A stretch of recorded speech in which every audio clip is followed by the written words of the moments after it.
of the 30 Years' War.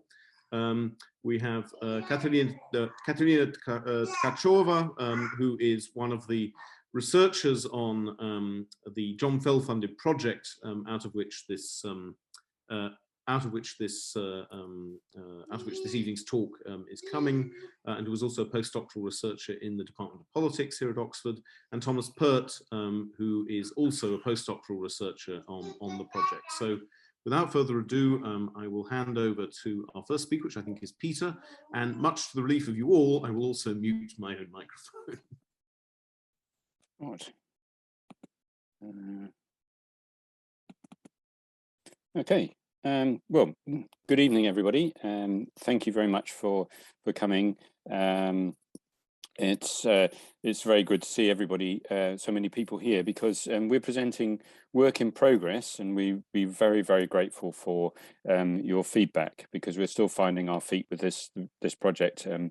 I've got probably the least interesting part of the papers tonight, because I just want to set the scene, and I want to say something about the research context that informs our research, and something about what we're trying to do, and then that will set up what follows. So Tom Pert will then follow me, and he'll be explaining about how we are trying to translate the rather messy empirical data that we have, the historical evidence, into the mapping, and Kate will then talk about the mapping and its potential.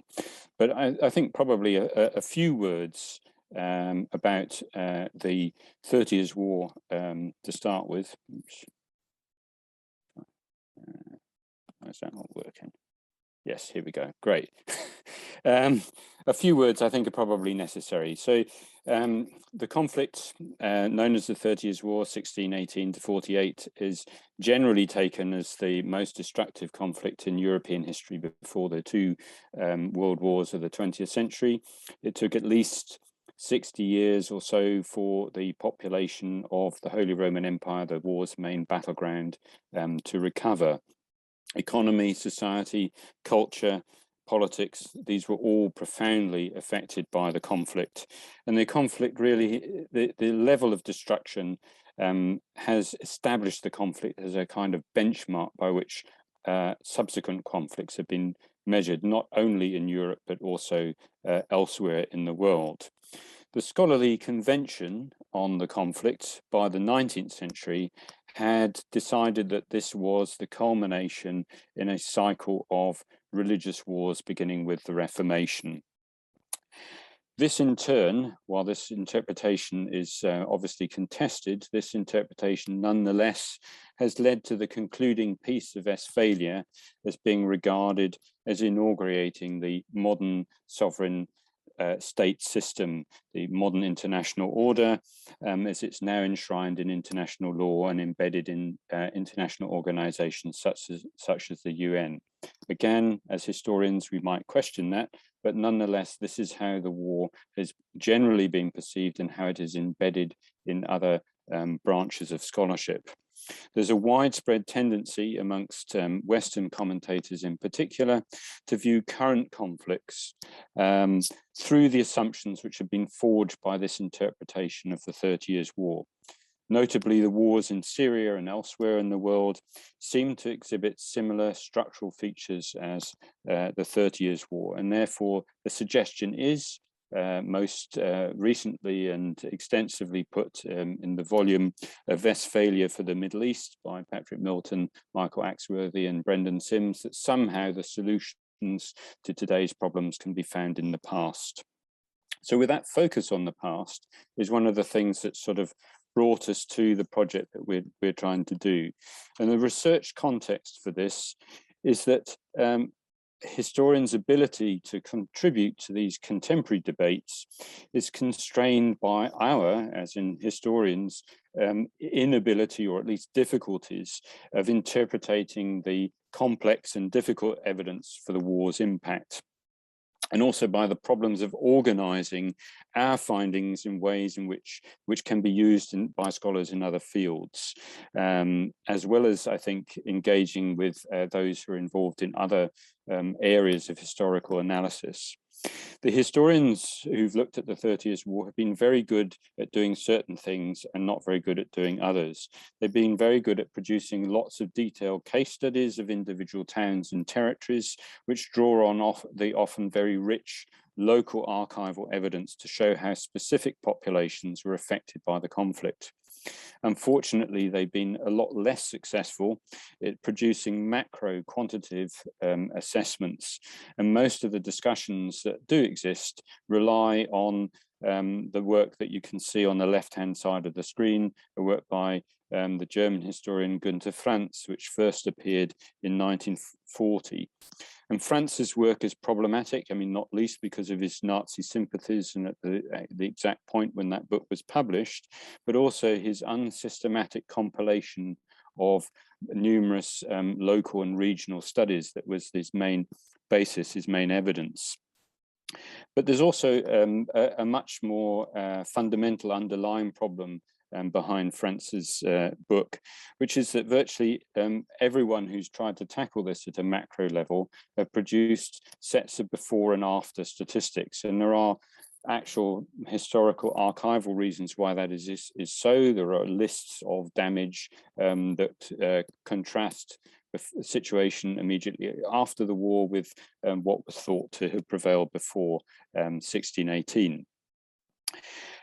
This approach, of course, fails to take account of the changes that had happened in the meantime. This is a very long time span we're talking about, and we're talking about a very expansive area. This is a long and complex conflict. So measuring simple before and after doesn't really help. And unfortunately, I think military historians have also contributed to the difficulties of trying to understand the conflict, because their studies of the war have primarily concentrated on what was known at the time as major war, the major operations which resulted in large battles or sieges.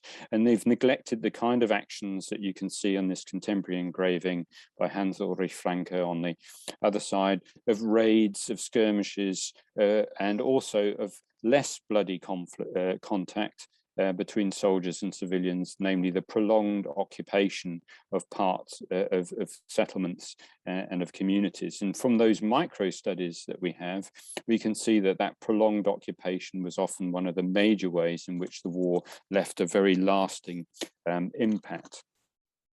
So when we turn to how this has been mapped, attempts to map the war, the course of the war and the impact of the war reflect these two historiographical traditions that I've just outlined.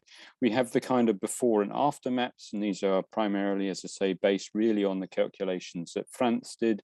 So showing you the proportion of the population that was lost, varying from supposedly areas of no change, which are shaded in the light pink on the left-hand side of the screen, or yellow on the right-hand side of the screen, to areas where maybe up to half the population had seemingly disappeared.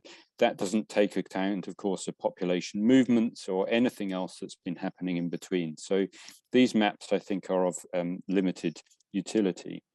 And then those that try to show a dynamic interaction produce these sort of maps, which I call snail's trails. So the one on the left shows the movements of the major anti-Habsburg forces in the first half of the war, and the one on the right is an attempt to try to capture broader movement across the war. And these are, quite frankly, very confusing, and they only really show a very limited aspect of the military operations. They don't show the presence of troops over time. They also don't show the interaction of military operations with physical and human geography, or indeed much really with political geography. So what we're trying to do is to see if we can do a bit better than this. We want to see if we can develop new ways to map the war's impact and also the conduct of the war, so to answer both of those kind of questions.